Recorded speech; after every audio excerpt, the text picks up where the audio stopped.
حضرت جابر بن عبداللہ انصاری رضی اللہ تعالیٰ عنہ حضرت صلی اللہ علیہ وسلم سے سوال کرتے ہیں کہ یا رسول اللہ، اللہ تبارک و تعالیٰ نے اس کائنات میں سب سے پہلے کیا چیز پیدا کی، کس چیز کو سب سے پہلے پیدا فرمایا؟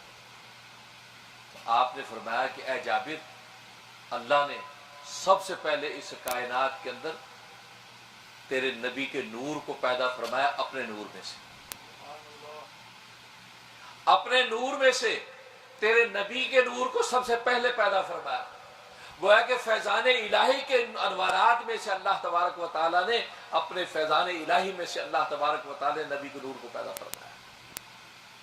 فرمایا کہ تیرے نبی کے نور کو اپنے نور میں سے پیدا فرمایا، اور پھر اس کے بعد اللہ نے جہاں چاہا تیرے نبی کا نور سیر کرتا رہا۔ اس وقت نہ لوح تھی، نہ قلم تھا، نہ بہشت تھی، نہ دوزخ تھی، نہ عرش تھا، نہ آسمان تھا، نہ زمین تھی، نہ انسان تھے، نہ جنات تھے، نہ ملائکہ تھے، کچھ بھی نہیں تھا، صرف تیرے نبی کا نور تھا، اور تیرے نبی کا نور اس کائنات میں گھومتا پھرتا رہا۔ اور پھر جب اللہ تبارک و تعالی نے ارادہ کیا کہ اللہ تبارک و تعالی کائنات کو بنائے، تو اللہ تبارک و تعالی نے اس تیرے نبی کے نور کے 4 حصے کیے۔ ایک حصے سے قلم کو پیدا کیا، دوسرے حصے سے لوح کو پیدا کیا، تختی جس پہ نوشتہ تقدیر لکھنا ہے، لوح کو پیدا کیا، اور تیسرے حصے سے فرمایا اپنے عرش کو پیدا کیا، اور چوتھے حصے سے فرمایا کہ باقی ساری کائنات کو پیدا کیا۔ ساری کائنات کو اللہ تبارک و تعالیٰ پیدا کیا۔ اور دوسری روایت میں فرمایا کہ میں اس وقت سے نبی آخر الزمان تھا کہ ابھی آدم علیہ السلام کا گارہ تیار ہو رہا تھا۔ آدم مٹی اور پانی کے درمیان میں تھے، اللہ تبارک و تعالی نے اس وقت سے میری روح کو نبوت عطا کر دی۔ کنت نبیا وآدم بین الماء والطین، میں تو اس وقت سے نبی تھا کہ ابھی آدم کا گارہ تیار ہو رہا تھا۔ اور ایک حدیث میں فرمایا انا اول خلقا وآخر بعثا، میں پیدا سب سے پہلے ہوا ہوں اور ظاہر سب سے آخر میں ہوں۔ ظہور آپ کا نبی آخر الزمان کے درجے میں آخر میں ہوا، لیکن اللہ نے پیدا آپ کو سب سے پہلے کیا۔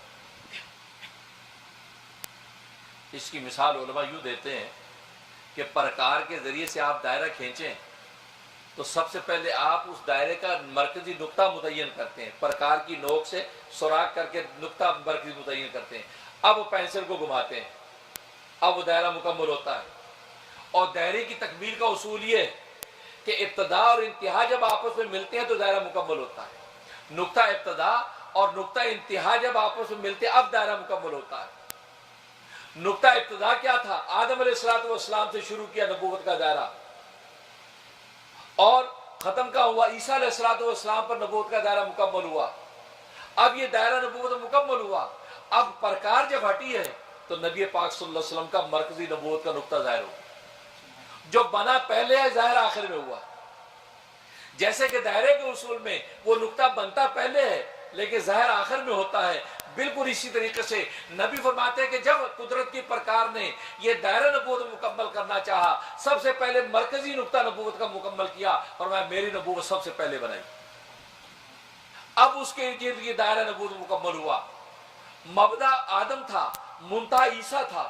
جب یہ دونوں آپس میں ملے، چونکہ دونوں قریب قریب ہیں، مبدا اور منتہا، اللہ نے دونوں میں مماثلت رکھ دی۔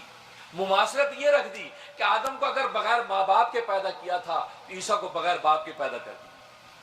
آدم کو آسمانوں سے زمین پہ آباد کیا تھا تو عیسیٰ کو زمین سے آسمانوں پہ آباد کر دیا۔ یہ مماثلت آپس میں پیدا کر دی۔ اور خود قرآن کریم میں اللہ تبارک و تعالی نے فرمایا ان مثل عیسیٰ عند اللہ کمثل آدم، اللہ تبارک و تعالی کے نزدیک عیسیٰ کی مثال آدم جیسی ہے کہ آدم جیسے بغیر ماں باپ کے پیدا ہوا اور تم نے اس کو خدا نہیں بنایا، تو عیسیٰ بغیر باپ کے پیدا ہو گیا تو اس کو تم نے خدا کیوں بنا لیا؟ اگر تمہیں خدا بنانا تو پہلے آدم کو خدا بناتے۔ یہاں تو صرف باپ نہیں، وہاں تو ماں باپ دونوں نہیں ہیں۔ معلوم کہ آدم کو جب خدا بننے کی اہلیت نہیں ہے تو پھر عیسیٰ کو بھی اہلیت نہیں ہے۔ آدم جیسے خدا کا بندہ ہے ایسے عیسیٰ بھی خدا کا بندہ ہے، خدا کا بیٹا یا خدا نہیں۔ تو دیکھو میرے دوست بزرگوں، تو نبی پاک فرماتے ہیں کہ حقیقت محمدی سب سے پہلے بنائی گئی، سب سے پہلے نبی پاک صلی اللہ علیہ وسلم کے نور کو متعین کیا گیا۔ اب آپ یہ ایک سوال اٹھائیں گے کہ یار ایک چیز اول بھی ہے آخر بھی ہے، یہ کیسے ہو سکتا ہے؟ جو چیز اول ہے وہ اول ہے، آخر کیسے ہو سکتی ہے؟ اس کی بڑی اچھی مثال میں دیتا ہوں. آپ نے ایک بیج لیا، بیج لے کر آپ نے اس کو بو دیا، وہ بیج اگا، اس پہ سے 2 پتے نکلے، تو گویا کہ وہ پہلا مرحلہ اس کا پورا ہوا. اس 2 پتوں سے پھر مزید شاخیں نکلی، یہ اس کا دوسرا مرحلہ. اس کے بعد اور مزید شاخیں نکلی یہاں تک کہ پھل لگ گئے، یہ اس کا تیسرا. یہ تکمیل ہو گئی، اس درخت کی تکمیل ہو گئی. اب جب پھل آپ نے کھولا، اس پھل کے اندر پھر بیج تھا، جبکہ وہ بیج جو آپ نے زمین میں بویا ہے، یہ پورا درخت بما بیجوں کے اس بیج کے اندر موجود تھا جو باہر نکلا تھا. تو اب آپ نے جب پھل کھولا، اس پھل کے اندر بیج تھا، دیکھو وہی بیج اول تھا، وہی بیج آخر بنا.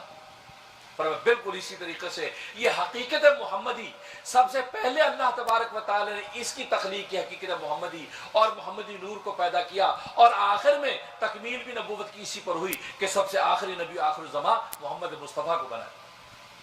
یہ ایک چیز اول بھی ہو گئی اور ایک چیز آخر بھی ہو گئی. یہ وہ حقیقت محمدی. تو سرکار دو عالم صلی اللہ علیہ وسلم کو یہ مقام حاصل، اور پھر سرکار دو عالم صلی اللہ علیہ وسلم کی صحبت کے اندر جو رہے، آپ کی صحبت کے جن کے اوپر اثر پڑا وہ صدیقین بن گئے. تو دوسرا درجہ صدیقین کا، اور صدیقین میں صحابہ اکرام میں سب سے اول نمبر کے کون؟ ابو بکر صدیق. صداقت کا یہ مقام اللہ تبارک و تعالی نے ابو بکر کو عطا فرمایا. پھر ان کے بعد تابعین، تبع تابعین میں ہزاروں صدیقین کے مقام پر فائز ہوئے ہیں کہ جن کو اللہ تبارک و تعالی نے انبیاء کی صحبت کی برکت سے صداقت کا وہ مقام عطا کیا کہ وہ صدیقین کے مقام پر فائز ہوئے.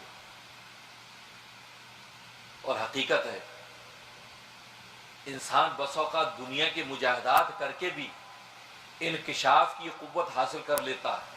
چنانچہ دنیا کے اندر جوگی ہیں، کراڑ ہیں، اس طرح کے مجاہدات کرنے والے، باطل طریقے سے مسمرزم کرنے والے بہت سے انکشافات حاصل کر لیتے ہیں، ان کو بہت سی چیزوں کا پتہ چل جاتا ہے، لیکن وہ انکشاف ناقص ہوتا، کامل نہیں ہوتا.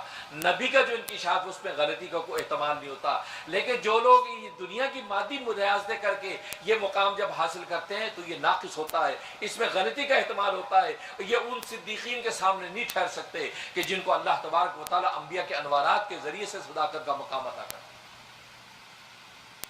اللہ سے دعا ہے کہ اللہ تبارک و تعالیٰ ہمیں جو ہے وہ صدیقین، شہداء، صالحین کہ جو ہے وہ جو جماعتیں طبقات عطا کرے، ان کی صحبتوں سے ہم فیضیاب ہوں، اور سرکار دو عالم صلی اللہ علیہ وسلم کے سینہ منور سے جو دین آیا ہے اس دین پر عمل کرنا ہمارے لیے آسان ہو. اللہ سے دعا ہے کہ اللہ تبارک و تعالیٰ عمل کی توفیق عطا فرمائے.